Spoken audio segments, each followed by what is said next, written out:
ሰላም እንዴት ናችሁ? በዛሬው ዕለት የተቅማጥ ወይም ደግሞ አጣዳፊ ተቅማጥ ሲኖር በገጠር አካባቢ ለሚገኙ ሰዎች ከሰል የሚጠቀሙ ፈጣን መፍትሄ ያገኙበታል። በዚህ መፍትሄ ብትጠቀሙበት ትጠቀማላችሁ ማለት ነው። ስለዚህ ተቅማጥ ወይም አጣዳፊ ተቅማጥ በሚያጋጥመን ጊዜ ከሰል ከፈጨን በኋላ ከሰሉን የሻይ ማንኪያ ሩብ ያህል በውሃ በጥብጠን እንጠጣውና በጣም ብዙ ውሃ መጠጣት አለብን። ሰውነታችን ፈሳሽ ስለሚያንሰው ይህን ፈሳሽ እንዲያስወግድልን ማለት ነው። ስለዚህ በተቅማጥ የተጠቃን ሰዓት ተቅማጡን የሚያቆምልን ይሆናል ማለት ነው። አካባቢያችሁ የሕክምና ቦታ ማታገኙ ከሆነ ይሄን የምትጠቀሙበት ወዲያው መፍትሄ ታገኛላችሁ ማለት ነው።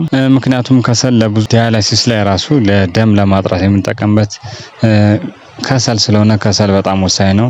ኢቨን ናሳ ላይ ውሃ ለማጣራት እና የኢመርጀንሲ ዳያሊሲስ ደም ለማጥራት የምንጠቀምበት ከሰል ነው። ስለዚህ እኛ ይህን ከሰል ብንጠቀም ለጤናችን መፍትሄ ይሰጠናል ማለት ነው። ተጠቀሙበት እላለሁ። ቪዲዮውን ከወደዳችሁት ላይክ ማድረጋችሁ እንዳረሱ። በሌላ ቪዲዮ ደግሞ ሌላ ጠቃሚ መረጃ ስለማመጣላችሁ ቻናሉን ሰብስክራይብ ብታደርጉት ተጠቃሚ ትሆናላችሁ። ሰላም ሁኑ።